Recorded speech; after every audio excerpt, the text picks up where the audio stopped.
Hi, I'm your host, Shawne Mone, and today's episode is one that sits right at the heart of second chances. My guest is someone who's lived through a system that too often defines people by their past.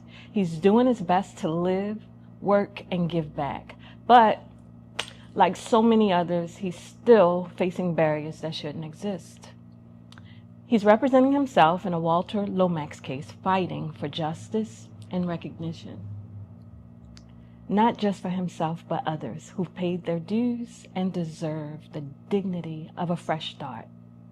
In this conversation, we'll talk about reentry, redemption, and the reality of recidivism, and what it really means to rebuild when the system makes it so hard to move forward. So settle in, and let's listen to a story about persistence, purpose, and the fight to be seen beyond a record. Today we have my baby brother. He's taller than me, bigger than me, but I'm the oldest. He's also my twin, my Irish twin, Adrian Muldrow. Welcome.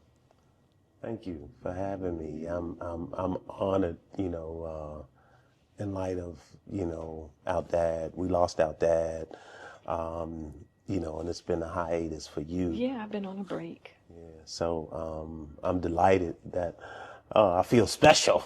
I couldn't kick it off with nobody else but you, my road dog. I appreciate that. I really do. So hello, and thank you.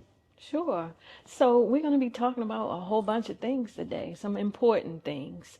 But I already know you. Tell the people a little bit about you, just a little bit about your background, your comings up and stuff like that. Okay. Well, my name's Adrian Marcellus Muldrow. A lot of people didn't probably know that it was Marcellus instead of Mark. I'm from Northwest Baltimore. We grew up in the village of Purnell. It was a gated community then. I am a son of a retired and unfortunately we lost our dad, military vet. Also a son of one of the first that our mom was one of the first to go, African American woman that went into Western. I'm a grandson also of an Eastern Star, a grandson of a community president and a great grandson of a business owner. I went to Baltimore City Public Schools. I went to Edgewood Elementary. Went to Falstaff. Went to Northwestern. Also went to Catonsville Community College and the University of Baltimore. The Merrick School of Business. It's also the vice president of the Baltimore chapter NAACP. And it didn't, all that is, I know it all sounds, like A big deal, because it really is a big deal. You've done a lot, and people don't know that, because what's really intriguing to me, yes, you talked about the experience that we had, taking care of Daddy and walking him to the door to grab hold of God's hand. And we, although are Irish twins and are close, that experience brought us closer. yes. And I learned a lot about you, and I had the ability to appreciate that about you. Yes, you're my baby brother, but I am proud of you. And the purpose of this conversation today may not necessarily be around that, but I feel like I need to let you know that I am so proud of your accomplishments considering today's discussion. Yeah, and I also want you to know that I'm also so very proud of you, and always amaze me. I mean, sitting here, you got 2 master degrees. That's how I always refer to my twin. She got 2 master degrees. Anywho, we traveled different paths, right? So today we're going to talk about the path that you chose. the title of this episode, we're going to call it Freedom Ain't Free. We're going to discuss recidivism, and we're going to talk about life in Baltimore City, and we're going to talk about just what it means to thrive with experiences that you have had. So you were incarcerated for a brief period of time. Yes, my life wasn't, a crystal stairs.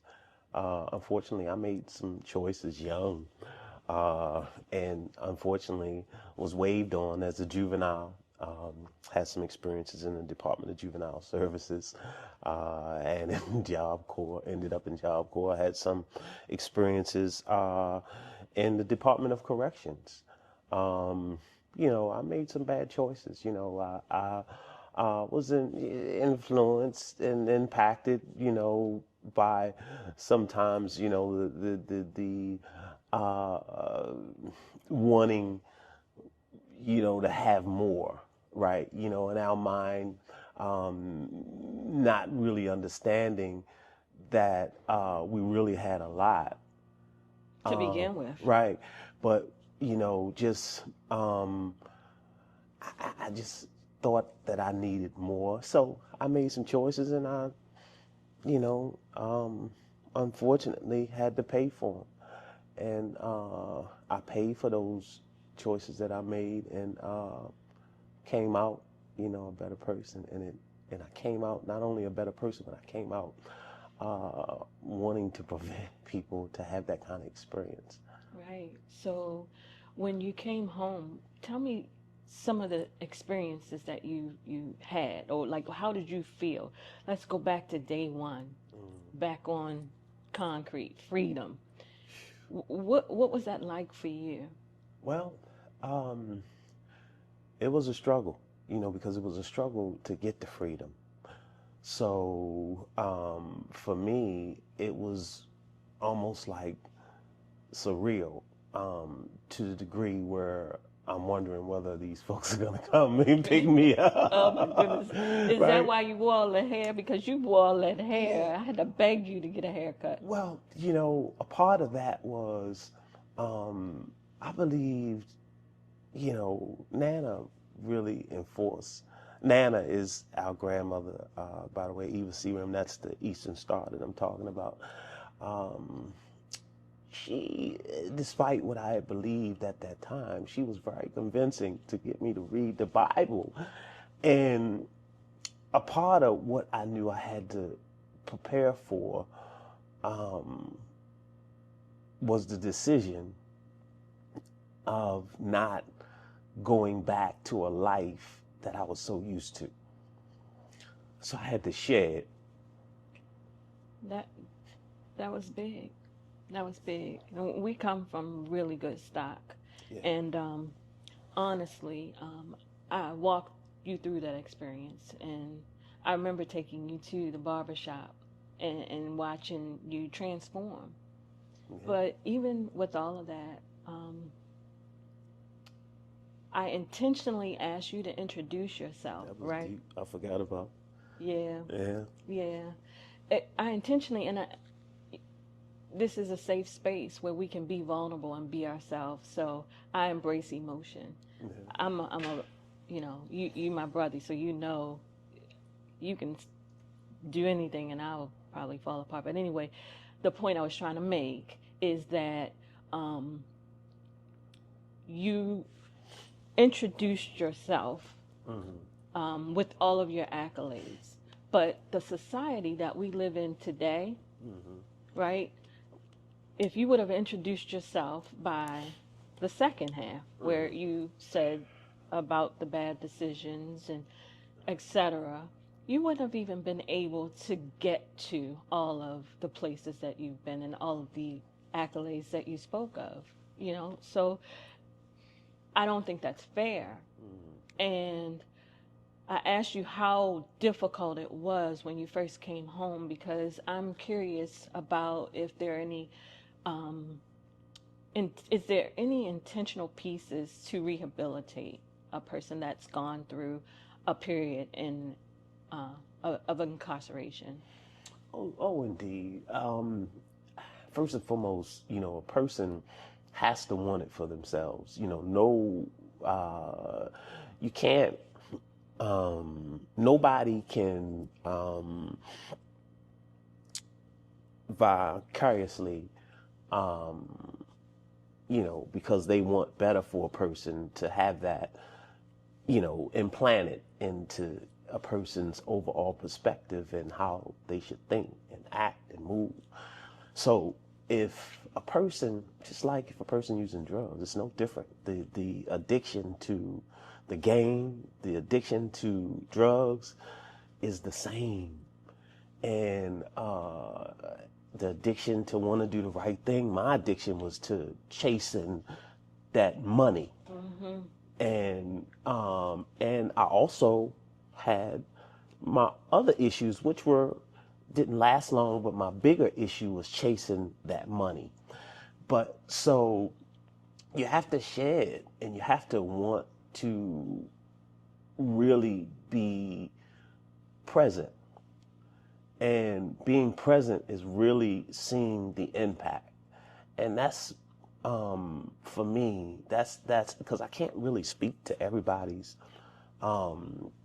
experience, but my experience was that I had to become present enough to really see what I came from, to understand my purpose, to understand and appreciate what God got me through, the support that I had, and to look at, these young folks climbing the walls, right? Because while I was in there, I also became the inmate council tier rep, and then I became the inmate council president, and where I represented the entire jail to the warden. So I think a lot of that was the seeds that were planted inside of you, and that's what made you operate the way you did. I'm thankful. Yeah. But, Yeah. now if we take it to employment, though, and a person that, of course, a person that, I want to say go-getter, just because, for lack of a better word, but a person with the perspective of doing better, a person with that perspective of shedding, and they're just trying to make moves differently. When it comes to gaining sustainable employment, what would that look like? That's the part in the shedding where humility comes in over ego, because a part of the shedding is the shedding of the ego. Wanting more, is the addiction, and the ego fed it. I like what you said by calling it the addiction, because like it or not, we all have addictions: shopping, eating, chasing money, all of those things. That's big. Yeah. And it's big of you to admit that. Yeah. And so I had to shed, and just, one of the prayers that I used to say, because you guys used to get on me. I remember calling, this is funny to me, because I remember calling home, because I practice Islam. For a minute. And I would call home, and, I'd be this person in jail where, I would get on the phone and be philosophizing like this, like Damon Wayans, for real, and get passed around. But, one of my prayers was that I remain the person that I could become behind the wall out here, right? Because because you get a regiment, I had a regiment, work out, get up early in the morning. I'm up at 5 a.m., read the paper, watch the news, all of those positive things. And then as soon as you get out, you forget about that regiment that kept you sane, and you just think about all of the things that really, don't matter. You lose sight of those things that are important to you that you can, stay on top of through your regiment. And I displayed how I fell off my game so many times with my family that that's why I said that this is funny, because I remember with Aunt Tina, who's, pastor, and I used to challenge her faith, With your understanding. She used to tear me up though too, but she used to be like, poor him. And then Nana used to come. She used to hit me with scripture, and I mean it was most definitely intense.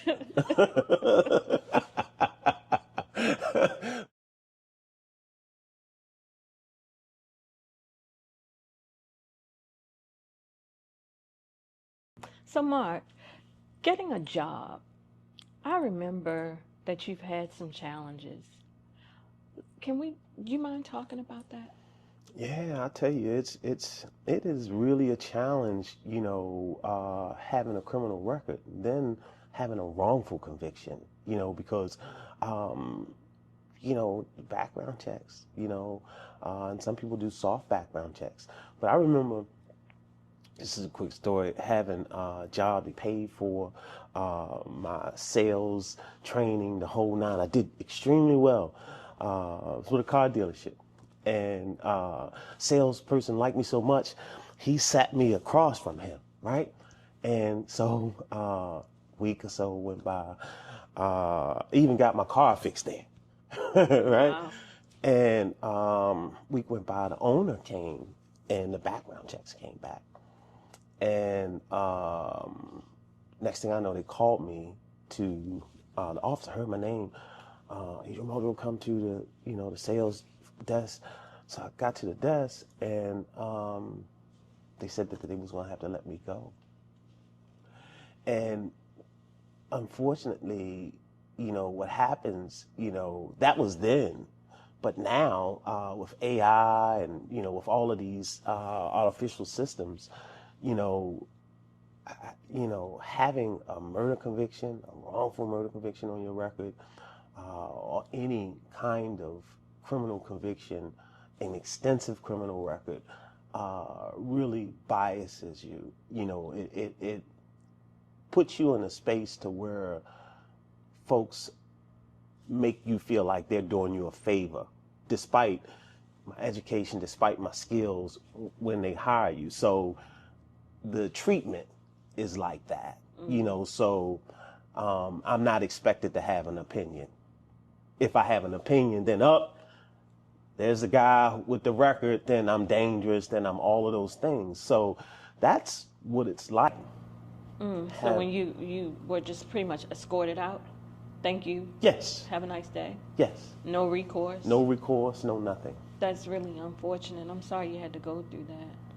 So I know that I've read in your bio that you have a case pending before the court. Yes. And it's having something to deal with the Walter Lomax. Yes. Can you tell me about that? Yes, the Walter Lomax.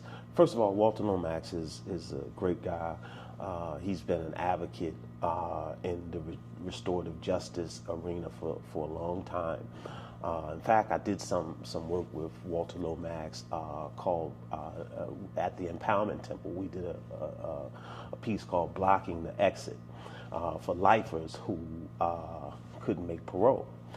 At that time, the governor was in the way, so we fought legislatively to take the power out of the governor's hands for lifers to get parole. But Walter had a wrongful conviction, and legislatively, along with the ACLU and NAACP, I supported it. It was a great initiative to get behind for folks who had wrongful convictions, and compensation, education, because of the time lapse, with folks being incarcerated, the impact, and the lost time,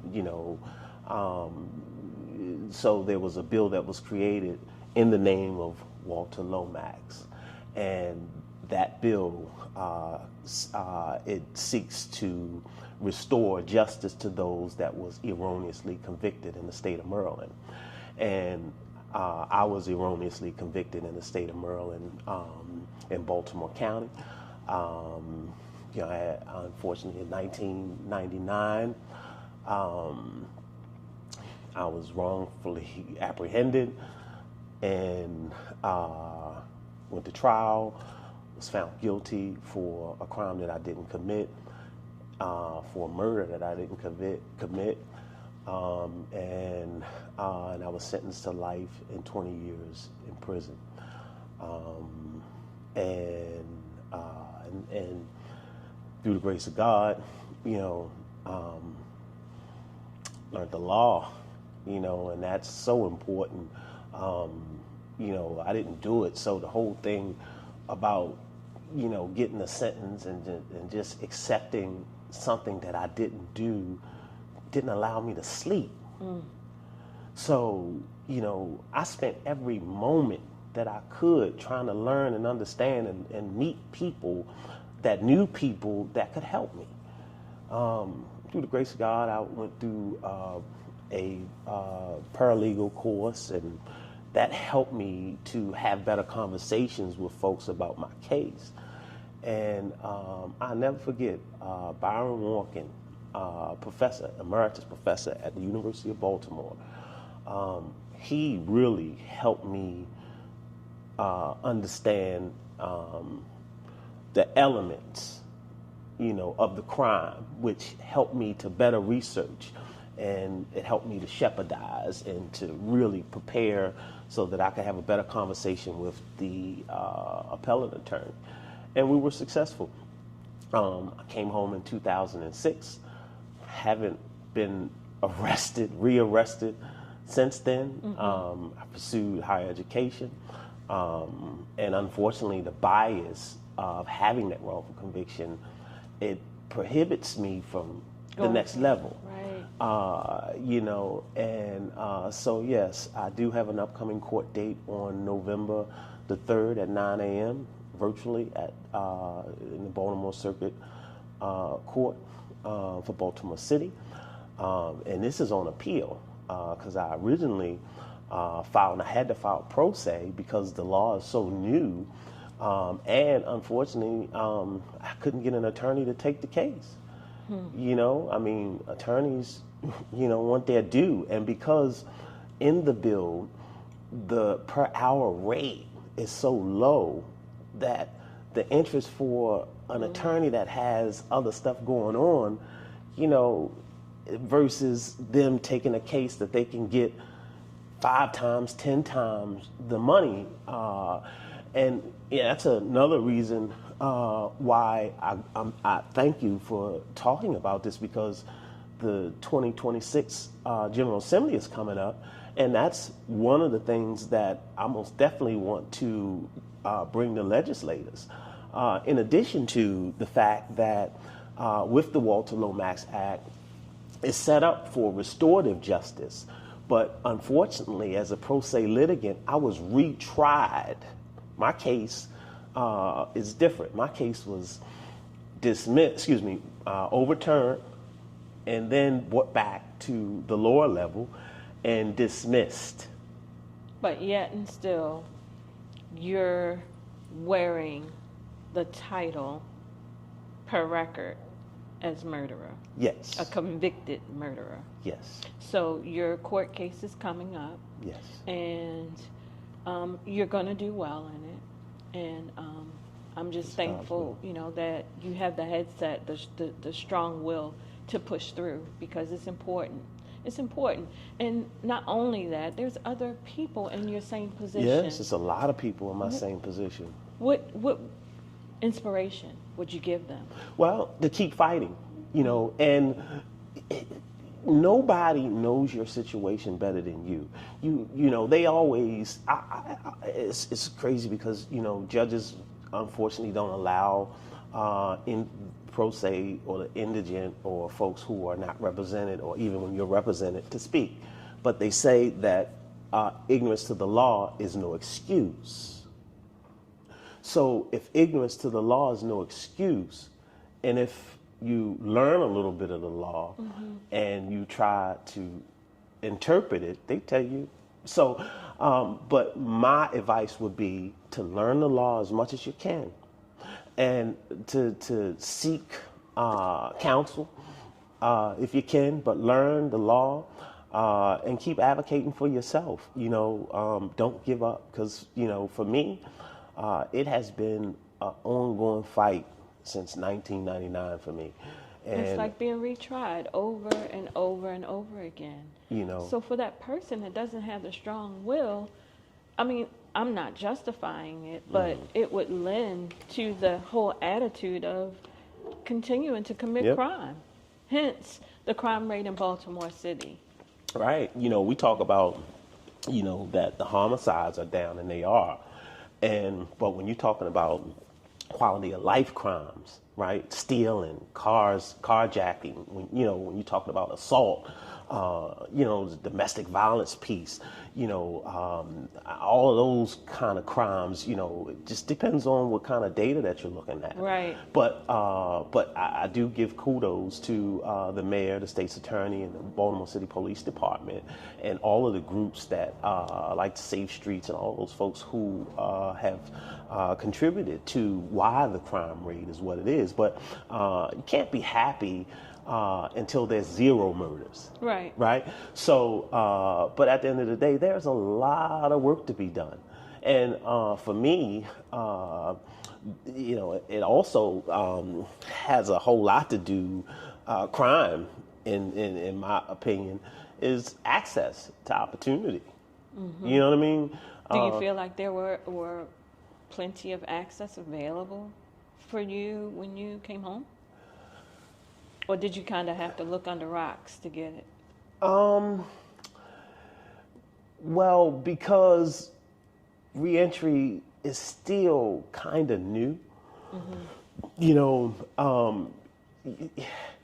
There were some resources, but you still got to look under rocks. You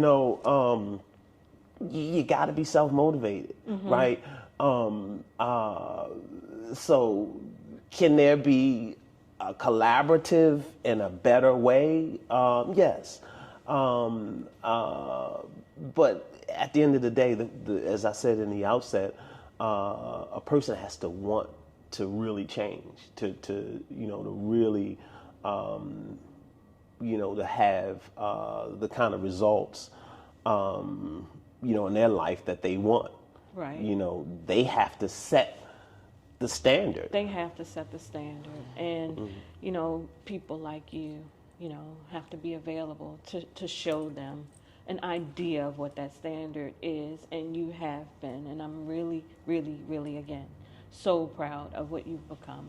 Thank you so much. So in all of that, you still got a lot going on.